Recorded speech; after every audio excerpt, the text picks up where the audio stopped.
हृदय के कार्य को एक बार हम लोग फिर से संक्षिप्त में देखें। पहला कार्य क्या है? यह फेफड़े में आए शुद्ध रक्त को शरीर के प्रत्येक भाग में पहुंचाता है और वहां से आए अशुद्ध रक्त को शुद्ध करने के लिए फेफड़े में भेजता है। दूसरा कार्य क्या है?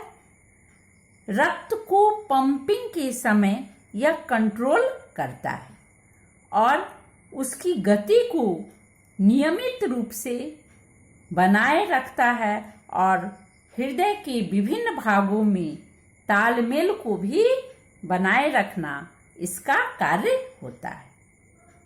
इसके द्वारा यानी तीसरा कार्य, हृदय के द्वारा ब्लड फ्लो नियमित धारा के रूप में प्रवाहित होती है, जिससे नस में धड़कन पैदा होती है। तो धड़कन कैसे पैदा होता है? तो हमारे हृदय में कंपन होती है। कंपन का मतलब एक बार फैलता है और एक बार सिकुड़ता है, यानी जब फैलेगा तो बड़ा होगा और जब सिकुड़ेगा तो छोटा हो जाता है।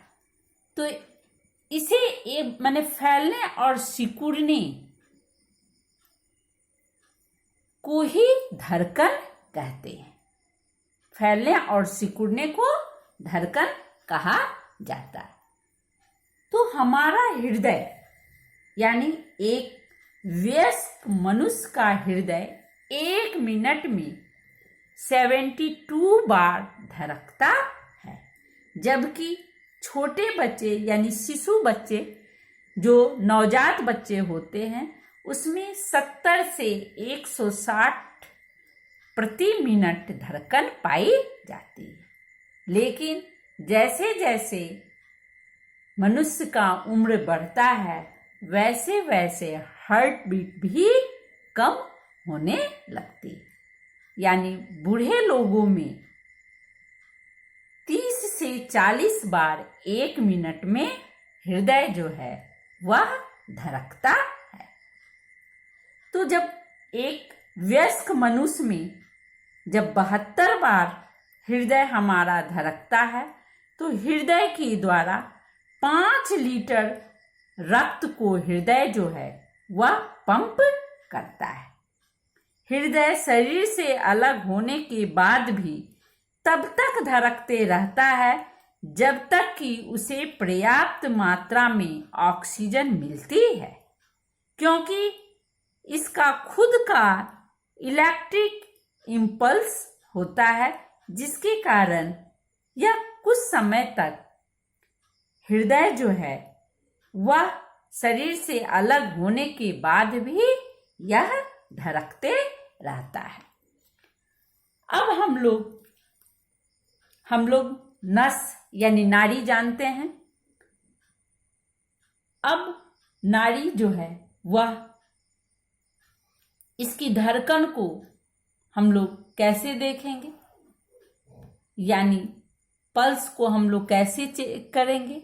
हृदय की धड़कन को या नाड़ी की गति को हम प्रत्येक मिनट में कितनी बार धड़कती है, इसे सुनने के लिए हम लोग अपने कलाई ये समझ रही हैं, ये कलाई है हमारा, यानी बाएं हाथ की कलाई को हम पकड़ेंगे, यानी दाहिने हाथ के अंगूठे को हम लोग नीचे रखेंगे और तर्जनी और मध्यमा, ये तर्जनी उंगली है और ये मध्यमा यानी बीच की उंगली है, इसको हम अपनी कलाई पर रखेंगे और इसे हम हड्डी के ठीक यानी यहाँ जो कलाई के बीच जो हड्डी है उसके ठीक ऊपर हम लोग अपनी तर्जनी और मध्यमा उंगली को रखेंगे और रखने के बाद हम ध्यानपूर्वक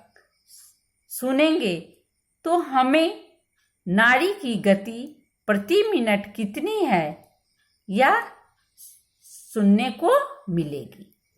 आप लोग सभी बच्चे अपने अपने नस की गति यानी नाड़ी की गति और हृदय की गति को मापेंगी।